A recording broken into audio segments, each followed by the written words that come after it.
오늘부터 저희가 이제 사도행전을 보려고 합니다. 사도행전을 보려고 하는 이유는 하나입니다. 이 주 예수 그리스도의 재림이 임박해져 있는 이 시대 가운데 우리에게 정말 필요한 것이 바로 사도행전의 역사와 능력들입니다. 그래서 저희가 이 사도행전을 보면서 이 마지막 시대에 더욱더 성령의 충만함 안에서 우리가 무엇을 해야 될지, 또 우리에게 무엇을 말씀하고 있는지를 우리가 말씀을 통해서 좀 나누기를 원합니다.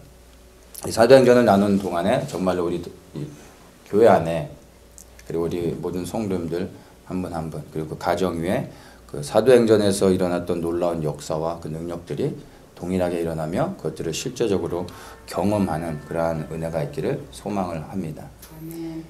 사도행전에 이제 사도행전을 시작하기 전에 먼저 이 사도행전에 대한 큰 그림을 그렸으면 좋겠는데, 이 사도행전을 말할 때 떠올려야 되는 것이 성령입니다. 사도행전을 다르게 얘기할 때는 성령행전이라고도 말합니다. 왜냐하면 사도행전을 말할 때 성령을 설명하지 않고서는, 성령을 말하지 않고서는 사도행전을 이야기할 수가 없기 때문에 사도행전 할 때 우리가 반드시 같이 떠올려야 되는 것이 성령인 것입니다. 그래서 예수님께서 성령으로 잉태되셨고, 그리고 처녀의 몸을 통해서 이 땅에 오셨습니다. 동일하게 교회도 성령을 통해서 잉태되어졌습니다. 그리고 제자들 통해서 그 교회가 시작되어지고, 그 시작되어진 교회가 성령의 역사하심을 통해서 계속해서 교회가 확장되어진 것을 우리가 보게 됩니다. 그래서 이 모든 것의 역사의 중심에는 성령이 있었다라는 것을 우리가 기억해야 됩니다. 사도행전의 핵심 구절을 보면은 사도행전 1장 8절입니다. 오직 성령이 너희에게 임하시면 너희가 권능을 받고 예루살렘과 온 유대와 사마리아 땅끝까지 이르러 내 증인이 되리라. 이 말씀을 선포하시면서 사도행전이 시작되어지는 것입니다. 이 사도행전 1장 8절이 사도행전의 핵심 구절인데, 증인이 되라고 우리에게 명령하고 있습니다. 어떤 것에 대한 증인입니까? 예수 그리스도의 죽으시고, 그리고 부활하시고 승천하셨고, 그리고 다시 오실 것에 대한 증인이 되라고 우리에게 명령하고 있는 것입니다.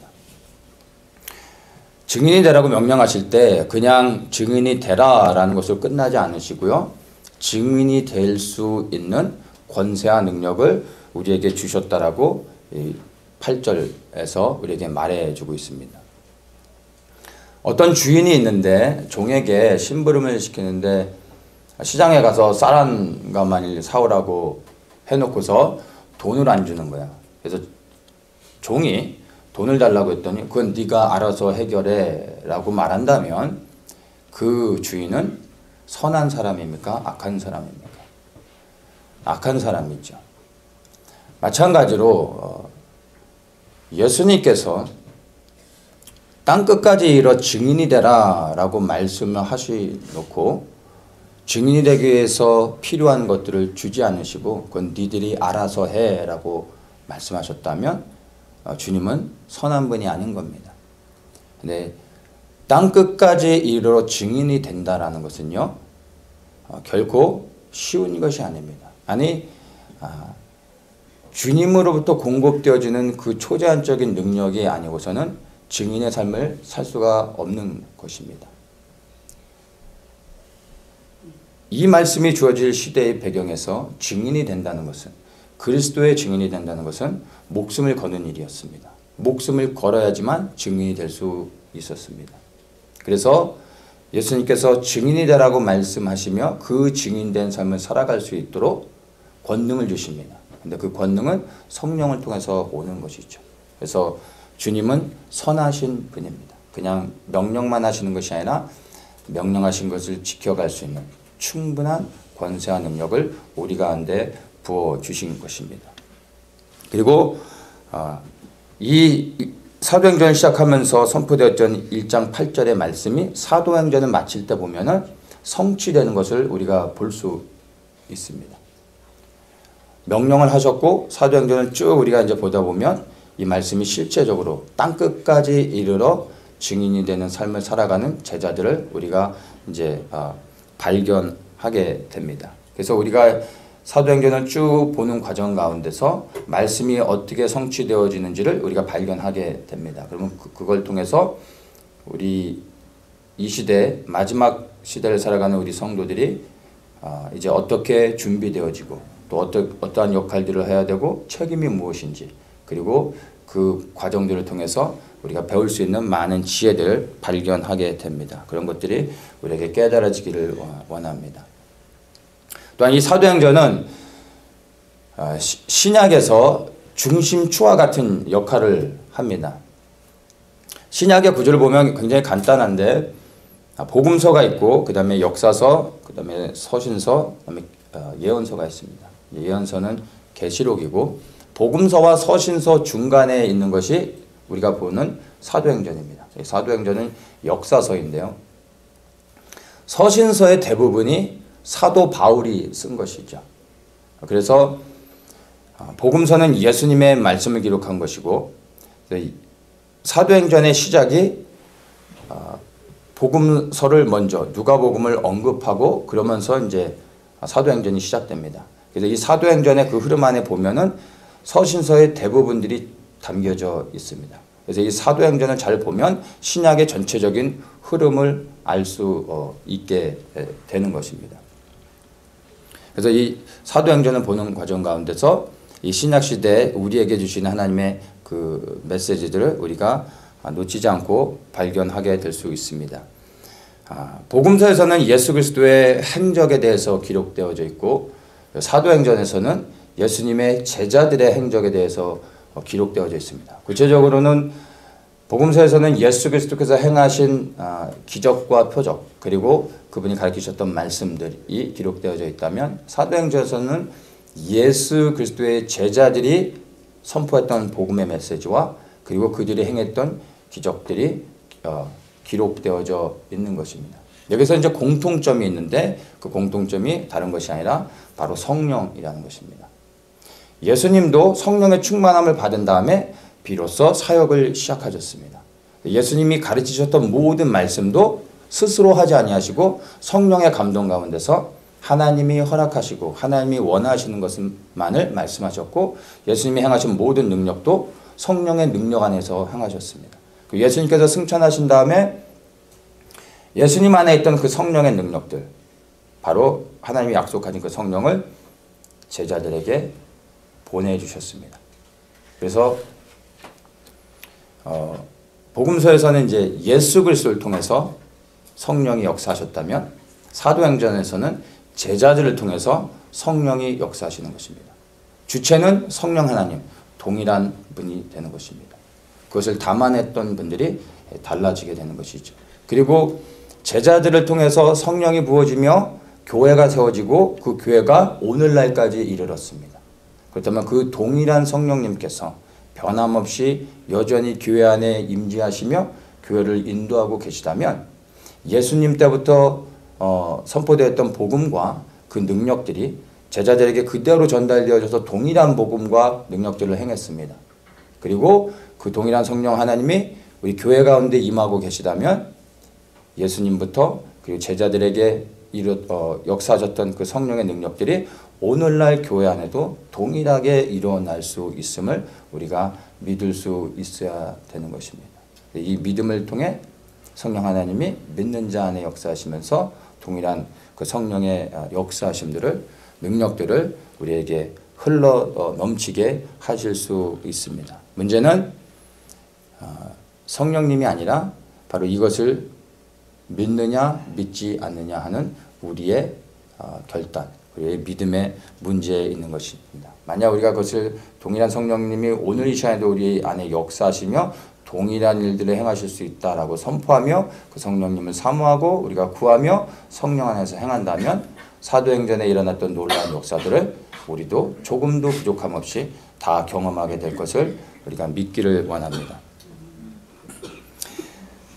우리가 예수 그리스도의 온전한 그 복음을 붙잡고 그리고 사도들과 같이 성령 안에서 행한다면 정말로 우리도 동일하게 이 사도행전의 역사들을 반드시 경험하게 될 것이고 또 그러한 경험을 하기를 간절히 원하면서 이 사도행전을 시작하기를 원합니다. 사도행전을 통해서 우리가 특별히 좀 보기 원하는 성령의 역사가 있습니다. 그것이 다른 것이 아니라 성령 하나님을 통하여서 시작되어진 교회의 그 복음의 확장입니다. 교회를 통해서 복음이 어떻게 확장되어지는지를 성령의 그 역사심들을 따라가면서 우리가 보기를 원합니다.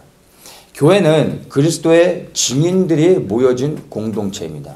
그러한 그 공동체를 우리는 교회라고 말합니다. 보다 더 구체적으로는 예수님께서 죽으시고 우리의 죄를 사하여 주셨으며 그분이 부활하심으로 우리 사망의 권세가 깨어졌습니다. 그리고 주님께서 승천하시면서 성령을 보내주셨고 이제 예수 그리스도께서 다시 오셔서 온 열방을 통치하실 것이라는 것을 믿는 사람들의 모임이 교회 공동체인 것입니다.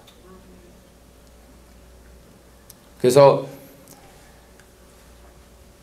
사도행전을 보면 예수 그리스도께서 죽으셨고 그리고 부활하셨고 승천하셨습니다. 이 말씀은 이미 다 성취되어진 것을 봅니다.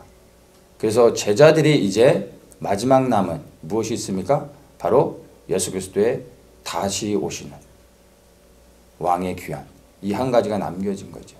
그래서 이 제자들은 바로 이 그리스도의 다시 오심을 믿으며 그 믿음의 공동체 안에서 맡겨주신 사명, 즉 증인된 삶을 살아가기 위해 헌신했던 것을 보게 됩니다. 그래서 동일하게 이 마지막 시대 가운데 참된 교회는 다른 것이 아니라 예수님의 제자들이 교회를 세우고 사도행전을 통해서 보면 교회의 단순한 어떤 수적인 성장을 위해서 교회가 확장되어진 것이 아니라 바로 증인된 삶을 살아가며 다시 오실 그리스도를 전했던 것을 우리가 보게 됩니다. 그럼 동일하게 오늘날 우리 시대에도 이제 마지막 남은 한 가지의 주님의 약속, 이제 다시 오신다라는 그 왕의 귀환의 이 말씀을 믿으며 주의 길을 예비하는 것입니다. 이것이 마지막 시대의 참된 교회의 사명이고 또한 교회의 부르심이 되는 것을 우리가 알아야 됩니다. 그리고 우리 교회가 동일하게 사도행전에서 교회들이 했던 것과 마찬가지로 다시 오실 그리스도를 소망하며 그 길을 예비하는 것이 바로 우리 교회의 사명이라는 것을 우리가 알기를 원합니다. 그리고 그것들을 사도행전을 통해서 발견하기 원합니다. 우리 1장 1절부터 2절까지의 이제 말씀을 한번 같이 보도록 하겠습니다. 데오빌로여, 내가 먼저 쓴 글에는 무릇 예수의 행하시며 가르치시기를 시작하심부터 그의 택하신 사도들에게 성령으로 명하시고 승천하신 날까지의 일을 기록하였노라. 이 데오빌로라는 사람에게 먼저 쓴 글은 누가복음을 말합니다. 사도행전의 저자는 누가죠. 그래서 사도행전만 따로 보는 것이 아니라 사도행전을 시작하기 위해서는 사실은 누가복음을 보아야 되는 것입니다. 누가복음의 핵심을 바로 1절과 2절에서 설명해 주고 있습니다. 예수 그리스도의 탄생부터 해서 그분의 승천하심까지를 기록한 것을 이제 말하고 있습니다.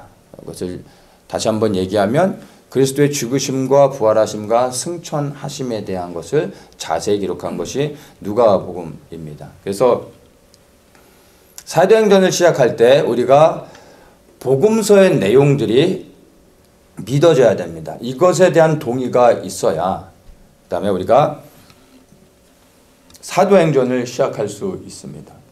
만약에 복음서의 그 모든 기록되어진 말씀들이 우리 안에 믿어지지 않는다면 우리가 사도행전으로 넘어갈 수가 없는 것입니다.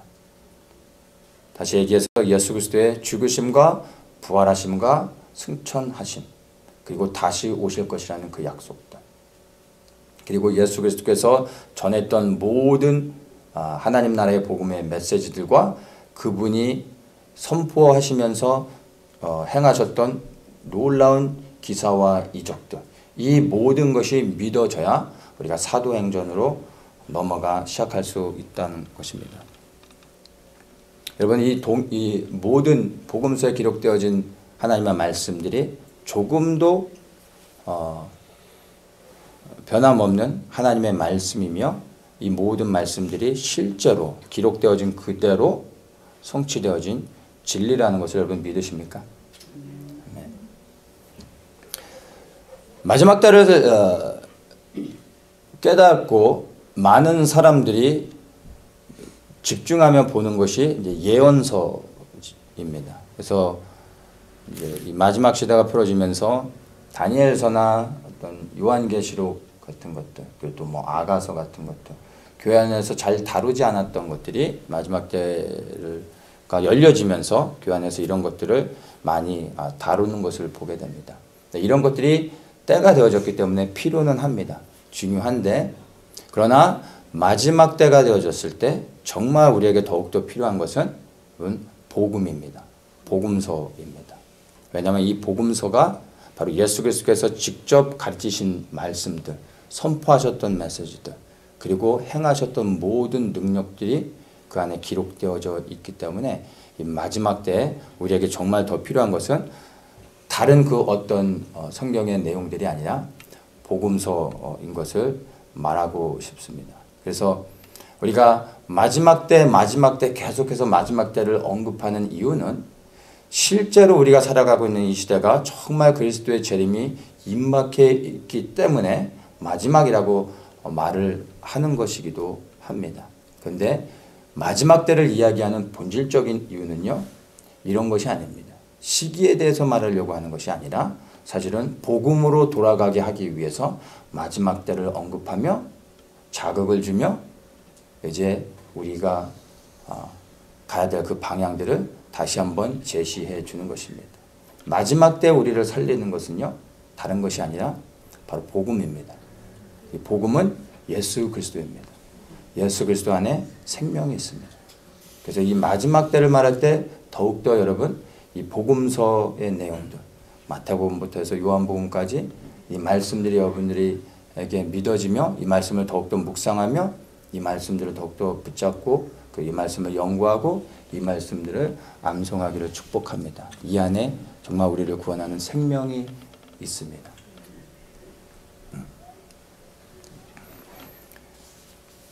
4절과 5절을 한번 보겠습니다.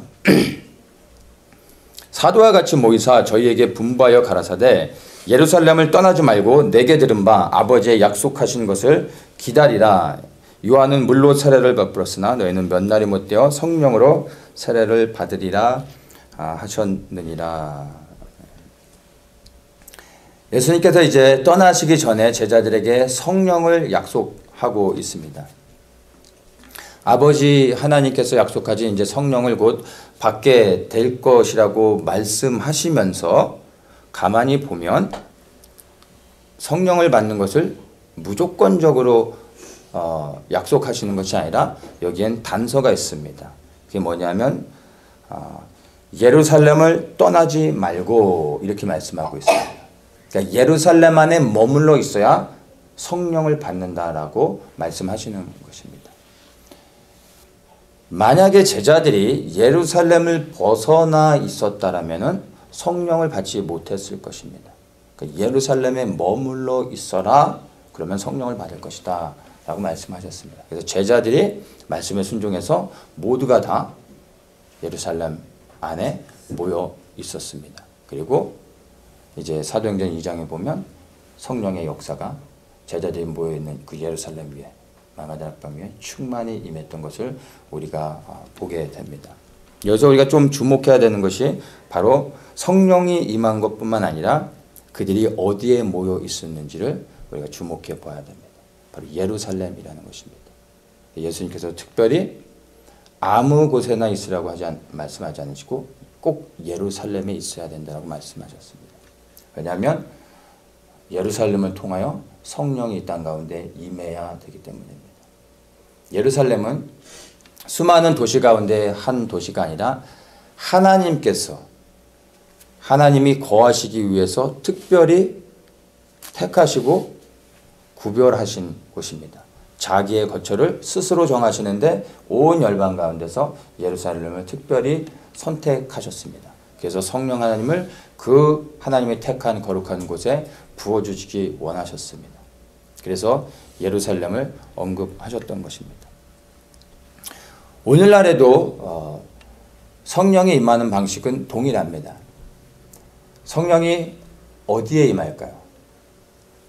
물론 이제 예루살렘에 성령이 임한 이후로 교회들이 세워지고 교회가 세워지는 모든 곳에 성령의 역사가 임하여지고 또 예수를 그리스도로 믿는 모든 사람들에게 성령이 임하십니다. 그런데 이 본질적인 것들을 보면 성령이 임하실 때는 예루살렘으로부터 시작되어졌던 것처럼 오늘날 우리가 살아가는 이 시대 가운데서도 성령이 임하는 방식은 예수를 믿는 모든 사람들을 위해 성령이 개인적으로도 임하시지만 본질적으로는 예루살렘이 임하는 것입니다. 근데 오늘날 그 예루살렘을 어떻게 해석할 수 있겠습니까? 우리 시대에 구별되어진, 세상으로부터 구별되어진 하나님이 기뻐하시는, 하나님이 임하시기로 택하신 곳, 구별하신 곳 어디일까요? 바로 교회인 것입니다. 그래서 교회를 중심으로 해서 성령 하나님이 임하십니다. 그리고 그 교회의 공동체 안에 예루살렘에 예수님의 제자들이 모여 있었던 것처럼 교회 공동체 안에 예수의 증인되기로 헌신된 사람들이 모여 있게 되죠. 그 공동체 안에 성령이 임하시고 그 성령의 역사하심을 통해서 교회가 또 다른 교회를 만들어내는 것입니다. 그리고 그 교회 위에 또다시 기름 부어주시고 그래서 이 성령을 통하여 교회들이 확장되어지게 되는 것입니다. 그래서 정말 우리가 성령을 사모한다면 우리가 교회 안에 머물러 있어야 되는 것입니다. 단순히 간판을 건 모든 교회가 아니라 참된 교회, 바로 예수 그리스도의 증인되기로 헌신하여 그 삶을 드리는 모든 하나님의 백성들, 주 그리스도를 위하여 생명을 드리며 증인된 삶을 살아가기로 결단하는 하나님의 사람들이 모인 그 공동체 위에 성령이 임하시는 것입니다. 그렇다면 정말 우리가 이것을 믿는다면 성령 받기를 위해서 더욱더 간구해야 되는데 그것을 구할 뿐만 아니라 우리가 교회 안에 모여야 되는 것입니다. 모여서 정말로 성령을 구해야 하기도 하지만 더 중요한 것은 증인된 삶을 살고자 하는 헌신과 결단이 있어야 됩니다. 그러면 이 증인의 삶을 살아갈 수 있도록 성령께서 반드시 임하여 주시는 것입니다. 그것이 이 말씀을 통해서 우리에게 분명히 약속하고 있는 것입니다.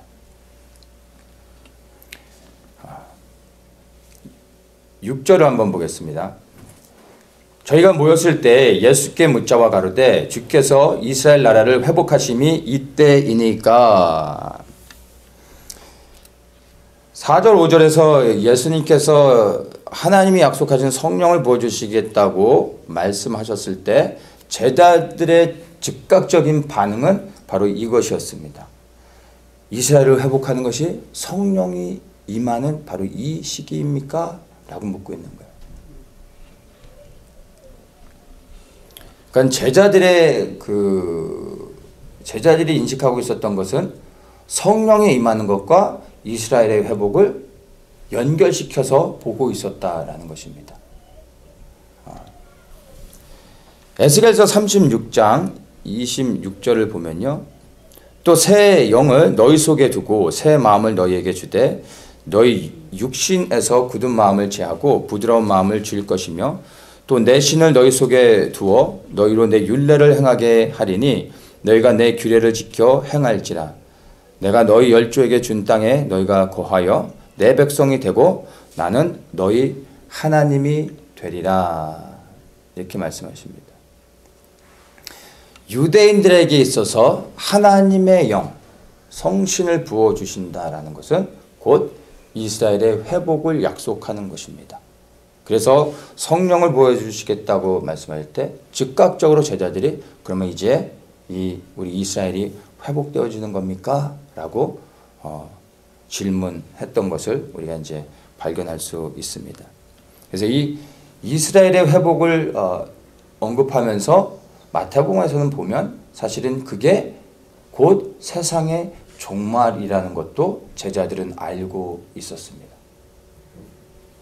그래서 이스라엘의 회복을 이야기할 때 우리가 연결해서 보아야 되는 것이 세상의 종말인 것입니다.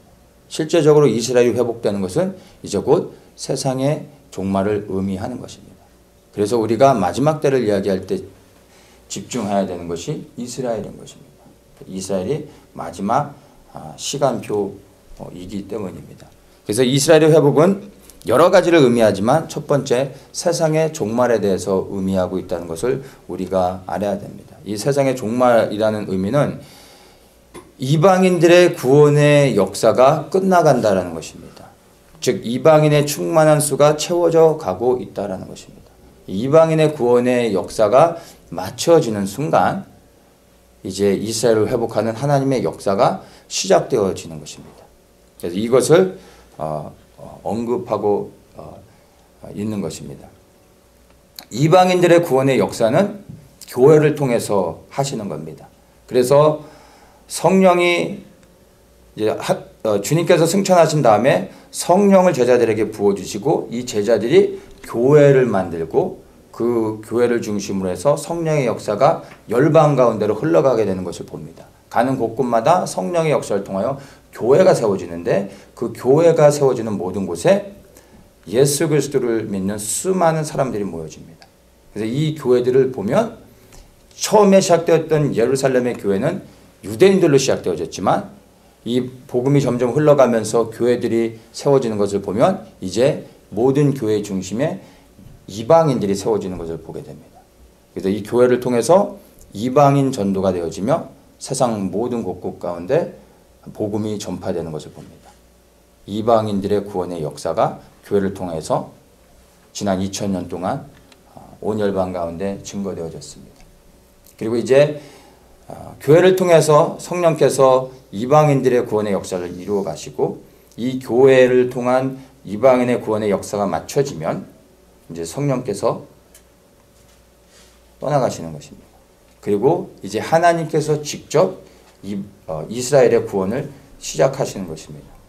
이스라엘은 하나님께서 처음부터 직접 택하셔서 부르셨기 때문에 이스라엘 백성들은 처음부터 하나님을 직접 만났던 유일한 백성들입니다.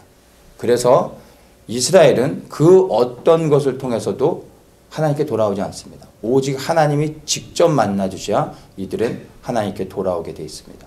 그래서 이방인들이 교회가 이스라엘을 회복시킬 수 있는 것이 아니라 바로 하나님이 직접 하시는 일인 겁니다.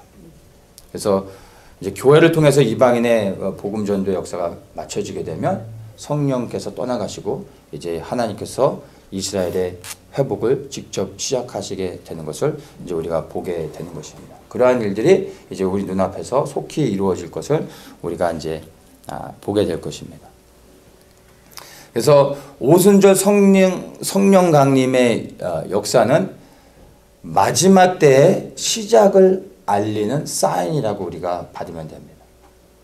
그리고 그 성령의 역사를 통해서 말씀드린 것처럼 교회가 시작되어지고 이방인의 전도가 시작되어졌습니다. 그리고 이제 이 마지막 때의 마지막 때의 시작을 오순절 성령 강림의 역사로 본다면 마지막 때의 이제 마지막은 동일하게 성령의 역사가 끝나는 것으로 우리가 이해하면 됩니다. 그것이 데살로니가 후서 2장에서 이제 언급하고 있는 것입니다. 지금은 불법의 사람이 나타나는 것을 막는 자가 있다라고 이제 데살로니가 후서에서 이제 언급하고 있는데 이 막는 분이 곧 성령 하나님의 일입니다. 근데 이 성령 하나님이 교회를 통해서 그 일들을 하고 있는 것입니다. 아직은 이방인들의 전도가 다 되어질 때까지 성령께서 교회를 통하여서 그것을 막고 있는 것입니다. 근데 이제 그 성령께서 떠나가시면 불법의 사람이 나타나게 되죠. 그러면 그것으로부터 이제 7년의 마지막 인류의 시간이 시작되어지는 것입니다.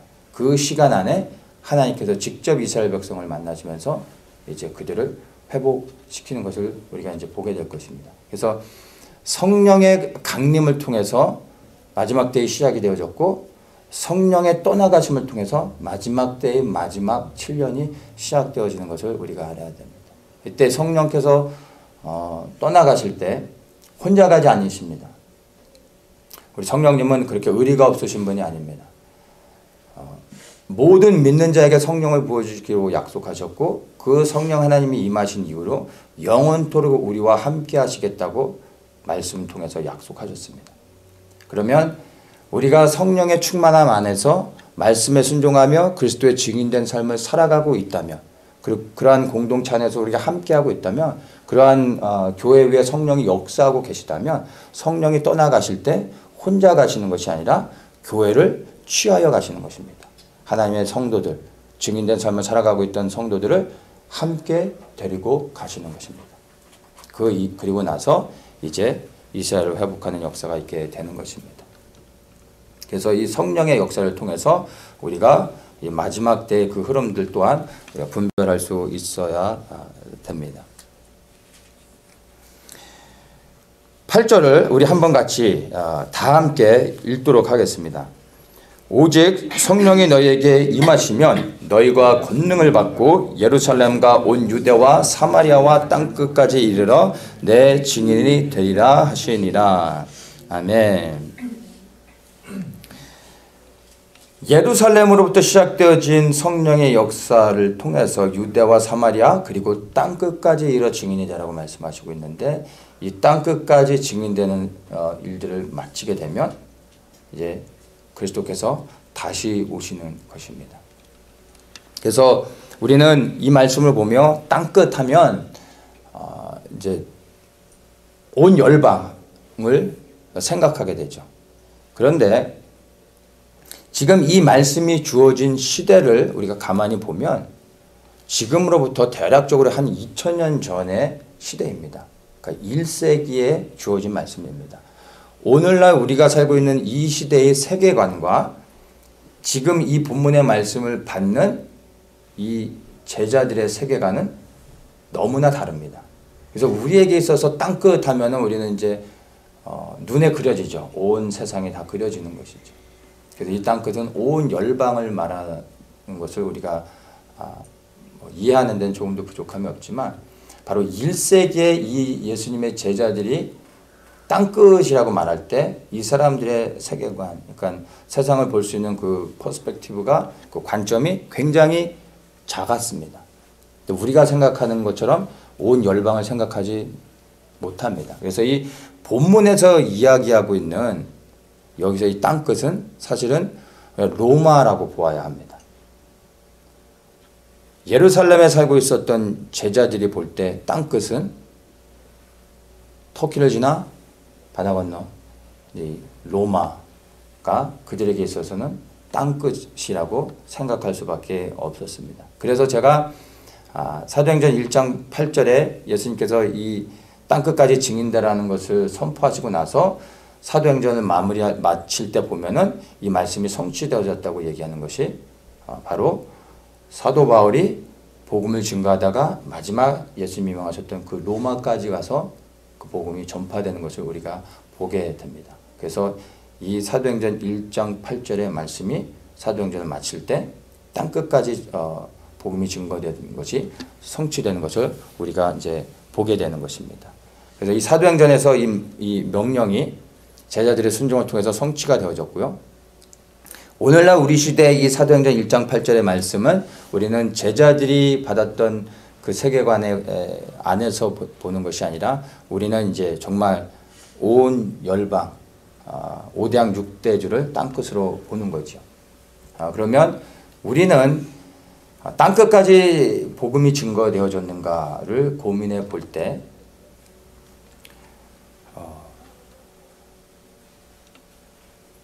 100%라고 말할 수는 없지만 땅끝까지 복음이 거의 증거되어졌다라고 말할 수 있습니다. 모든 선교단체의 지금의 그 선교 사역들은 마무리 단계에 있습니다. 그래서 이제 각 선교단체들이 추정하는 시간대는 조금씩 다르지만 이제 머지않은 시간에 세계 선교는 마무리된다라고들 동일하게 언급하고 있습니다. 그래서 우리가 살아가고 있는 이 시대에 이 사도행전 1장 8절의 말씀이 또한 성취되는 것을 우리도 보게 될 것입니다. 마태복음 24장 14절에 우리가 이제 잘 아는 말씀이 있죠. 이 천국 복음이 모든 민족에게 증거되기 위하여 온 세상에 전파되리니 그제야 끝이 오리라. 이 말씀이 모든 선교 단체의 모토가 되는 말씀입니다. 그래서 예수 그리스도께서 다시 오시기 위하여 우리가 해야 될 것이 온 열방 가운데 복음을 증거하는 것이다 라고 하면서 세계 선교를 감당하고 있는데, 사실 이 마태복음의 이 말씀을 주님께서 하실 때도 이 말씀의 1차적인 그 장소는 로마입니다. 이 당시에 유대인들에게 있어서 온 세상은 로마입니다. 로마가 그 당시의 역사를 보면 온 세상을 다스리고 있었습니다. 그리고 로마에 가면 모든 민족이 다 있었습니다. 그래서 1차적으로는 이 말씀도 성취되는 것을 우리가 볼 수 있고, 그리고 이 말씀을 동일하게 우리 시대에도 적용해 볼 때 이제 모든 민족에게 복음이 전파된 것을 우리가 조금도 의심할 필요가 없습니다. 이 모든 민족에게 복음이 전파된다는 것은 개개인 한 명 한 명에게 복음이 증거되는 것을 말하지 않습니다. 이것은 이제 대표성을 갖는 것입니다. 예를 들어서 삼성이라는 컴퍼니가 미국에 진출을 했습니다. 그래서 이 캘리포니아에 이제 회사를 만들고, 그리고 삼성의 프로덕트를 이제 캘리포니아에 팔기 시작한 거예요. 근데 아직 캘리포니아에는 들어왔지만 저 동부에 뉴욕에는 삼성이 그 뉴욕에는 들어가지 않았어요. 그러나 이 삼성이 미국에 진출을 한 겁니까? 안 한 겁니까? 미국에 들어온 것이죠. 이 복음이 열방 가운데 증거되어진다라는 것은요, 모든 개개인 한 명 한 명에게 복음이 한 번씩 다 들을 수 있도록, 저 아마존에 있는 사람들까지 포함해서 개개인 한 명 한 명이 다 복음을 들을 수 있을 때까지 전파되는 것을 의미하지 않고요, 대표성을 갖고 있는 것입니다. 그 대륙 가운데, 그 민족 가운데, 그 나라 가운데, 그 족속 가운데 복음이 증거되어지면 다 되어진 것이라고 말할 수 있는 것입니다. 사실 우리가 살고 있는 이 시대는 모든 민족에게 이미 복음은 증거되어진 것입니다. 그래서 모든 민족에게 복음이 증거되어졌다라는 이야기는, 즉 이제 곧 하나님의 시간에 하나님께서 이스라엘을 회복하시는 역사를 곧 하게 된다는 것을 우리가 알 수 있어야 됩니다. 그래서 이 시대 가운데 우리가 이스라엘을 주목하며, 또한 이스라엘을 통해 하나님께서 행하실 일들을 위해서 우리가 기도하며, 또한 중보해 나가야 되는 것을 우리가 발견할 수 있어야 됩니다. 모든 민족에게 복음을 증거하는 것이 교회의 역할이었다면, 이제 이스라엘을 회복하시는 것은 하나님의 역사임을 우리가 나눴습니다.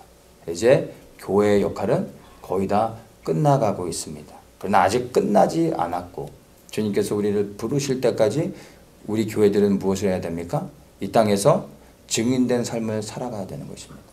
이 남겨진 시간 가운데 정말 증인된 삶을 살기 위해서 우리는 더욱더 성령의 충만함의 능력들을 구해야 되는 것입니다.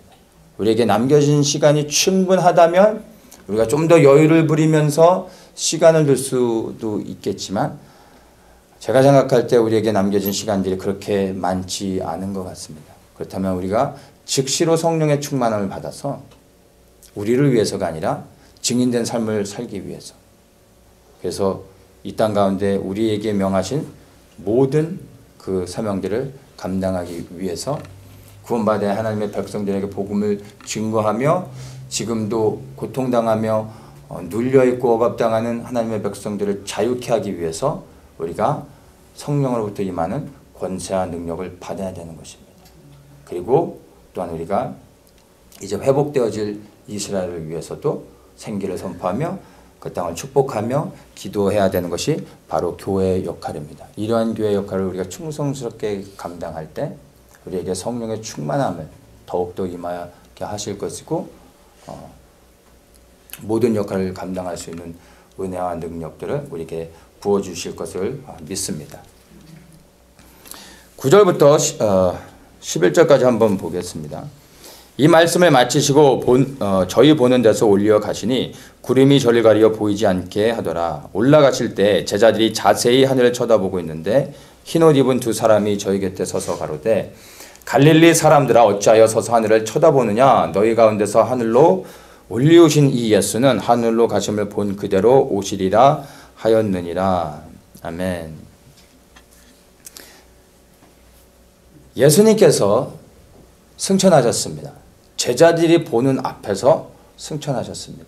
근데 승천하시기 전에 9절에 보면 이 말씀을 마치시고, 이 말씀이 무엇입니까? 우리 사도행전 1장 8절의 말씀을 다시 한번 읽겠습니다. 이 말씀을 마치고 난 후에 제자들이 보는 앞에서 승천하신 것입니다. 8절 말씀 다시 한번 함께 읽겠습니다. 오직 성령이 너희에게 임하시면 너희가 권능을 받고 예루살렘과 온 유대와 사마리아와 땅끝까지 이르러 내 증인이 되리라 하시니라. 아멘. 바로 땅끝까지 이르러 증인이 되라는 이 말씀을 하시고 난 이후에 주님께서 제자들이 보는 앞에서 승천하셨습니다. 이 말씀이 의미하는 게 무엇인지 압니까? 승천하시고 난 후에 천사들이 나타나서 이렇게 말합니다. 하늘로 올라가신 이 예수는 하늘로 가심을 본 그대로 오시리라. 너희가 본 것처럼 너희들이 눈앞에 보여지는 곳에서 예수님이 승천하신 것 같이 그대로 다시 내려오실 것이다 라고 말씀하고 있습니다. 예수님은 승천하셨고 예수님을 대신하여 천사들이 예수 그리스도에 다시 오실 것을 약속하고 계십니다. 이 말씀의 의미를 우리가 깨달아야 됩니다. 이 말씀은 이제 너희에게 주님께서 주신 이 지상 대명령, 땅끝까지 이르러 예수 그리스도의 증인이 되라. 이 말씀을 따라 순종하며 이제 나아가 증인된 삶을 살며 맡겨진 모든 사명을 감당하라. 너희가 해야 될 일들을 이제 즉시로 시작해라 라는 명령인 것입니다. 우리에게 이제 사명이 주어졌습니다. 우리가 읽었던 이 8절의 말씀처럼 주님이 우리에게 땅끝까지 이르러 증인이 되라고 말씀하셨고, 그리고 천사를 통하여 승천하신 예수께서 반드시 동일하게 다시 오실 것이다 라고 약속하고 있습니다. 이제 우리에게 남겨진 하나의 명령은요, 이제 순종하여 그리스도의 증인된 삶을 살아가는 것입니다. 그 증인된 삶을 살아갈 때 그 증인된 사람들이 모여지는 곳에 하나님의 거룩한 교회들이 세워질 것이고, 그 증인된 삶을 살기로 헌신하는 사람들이 모여들 것이고, 그 공동체를 통해 이 땅 가운데 하나님께서 구원코자 하는 하나님의 백성들을 구원하시며 그들을 보호케 하시며 그들을 세워가시며, 또한 그 공동체를 통하여 하나님께서 또 다른 교회를 세워가시며 주님께서 그 교회를 취하여 가시기 전까지 계속해서 하나님의 그 참된, 하나님이 인정하신 참된 교회들이 세워져 가며 성령의 능력 안에서 놀라운 일들을 감당해야 되는 것입니다. 그것이 우리에게 주어진 사명이 되는 것입니다. 주님의 다시 오심을 믿고 기다린다면 이제 일어나 증인된 삶을 살아야 됩니다. 아니, 그리스도께서 다시 오시는 것을 믿는 것이 아니라 그리스도께서 다시 오실 것이 이제 너무나 분명하고 속히 오실 것이기 때문에 이제는 우린 즉시로 일어나 이제 증인된 삶을 살아야 되는 것입니다. 그것이 바로 우리 공동체에게 주신 사명이요, 또한 우리는 그것을 위해서 모여졌고 또 이것을 위해서 함께 부르며 나아가게 될 것입니다. 여기 모인 우리 모든 사랑하는 성도님들 10년 가운데 다시 오실 예수 그리스도가 믿어지며 다시 오실 예수 그리스도가 두려움이 아닌 소망이 되어지기를 축복합니다. 그리고 그 다시 오실 예수 그리스도가 소망이 되어질 때 즉시로 우리의 삶에 묶이지 말고 우리의 삶의 모든 것들을 들여 이제 곧 다시 오실 그리스도를 위하여 우리의 모든 자원과 우리의 모든 헌신들, 우리의 생명을 들여 주님을 섬기기를 원합니다. 하나님의 시간에 교회와 함께 하나님께서 우리를 부르실 것입니다. 그날을 소망하며 우리의 부르신 자리에서 함께 섬기는 분들 되시기를 예수님의 이름으로 축복합니다.